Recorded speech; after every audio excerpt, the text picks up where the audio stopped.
the physics lecture. In the last lecture, we have discussed the application of Wheatstone bridge, that is meter bridge.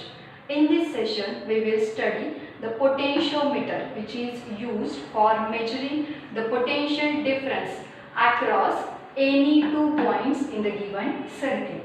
So, this potentiometer is used for the accurate measurement of the potential difference, and it is a very sensitive device. Hence, it can measure the potential difference up to the value 0.0001 volt. Okay, it is a very sensitive device. Hence, it can measure the potential difference up to the value 0.0001 volt. Now, we will study the construction of the potentiometer. This potentiometer consists of a long wire. Okay, it consists of a long wire AB of the length L, resistance R, and it is having a uniform cross-sectional area A.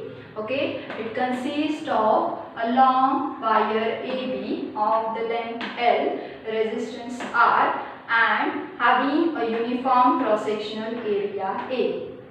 It also consists of a cell with the EMF E and internal resistance R, which are connected between the points A and B of the wire. Okay, the cell with the EMF E and internal resistance R, which are connected between the points A and B of the wire.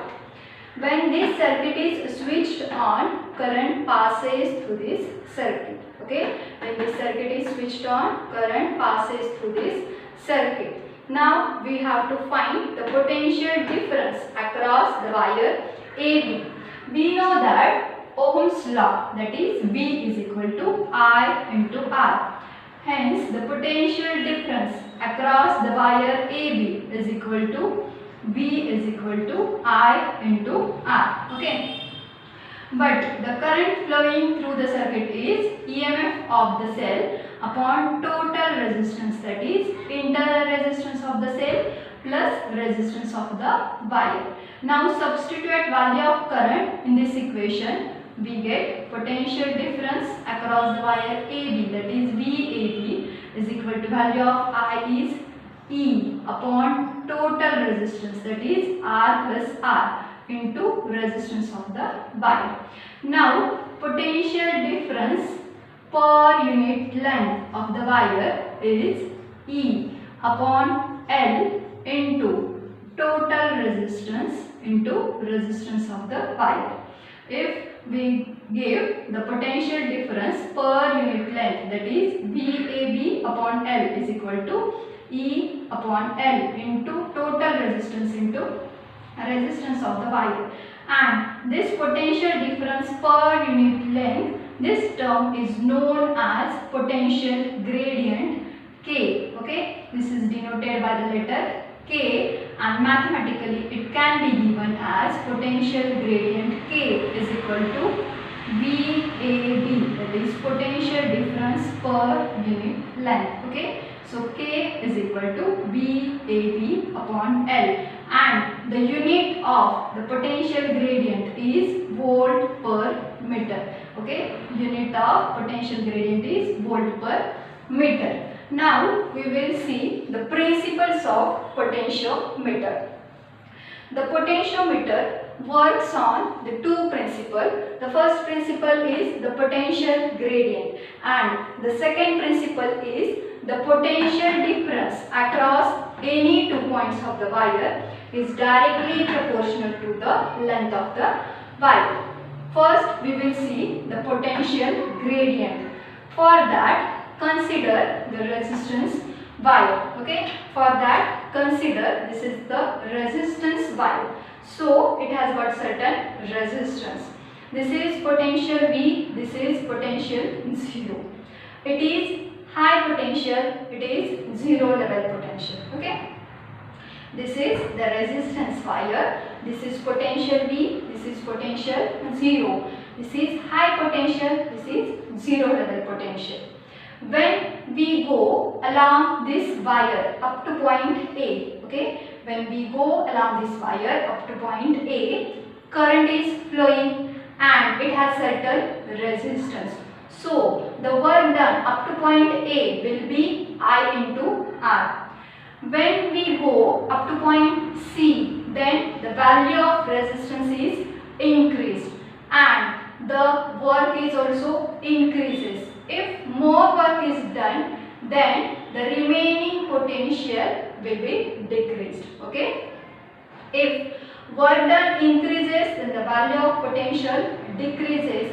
In short, if the value of resistance increases along the wire, then value of potential decreases. Okay. So for this point A, the potential value or the value of potential is this much. For point C, value of potential is this much, and for this level the value of potential is 0, and from this we get the slope of the potential drop. Okay, so from this point we get the slope of potential drop, and this slope of the potential drop is known as the potential gradient.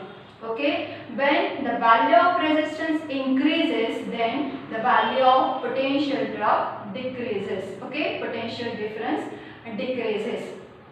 So we can say that along the resistance wire, potential keeps on decreasing. Okay, along the resistance wire, potential keeps on decreasing, and this term potential gradient is denoted by the letter K. Here we have find out the value of potential gradient for the wire AB. Hence K is equal to VAB upon L.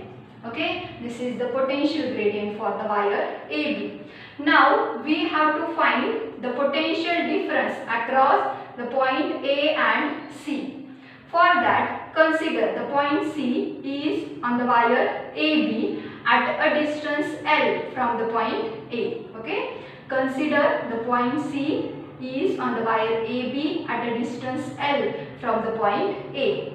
Now we have to find the potential difference across point AC. So potential difference across the point AC is, potential difference across the wire AB will be E into R upon R plus R, and the voltage difference per unit length is known as the potential gradient. Hence potential difference across the point AC will be VAB upon L, that is voltage difference per unit length into difference between these 2 points is small l. But this term is known as potential gradient, hence it is denoted by K into L. This is the distance between point A and C, hence we get the equation as potential difference across AC is equal to K into L. Okay. And from this equation we can write the potential difference is directly proportional to the length of the wire. Okay, this potential difference along this across any 2 points is directly proportional to the length of the wire, and this is our second principle of the potentiometer. So in this session we have discussed the construction of potentiometer, potential gradient and the principles of the potentiometer.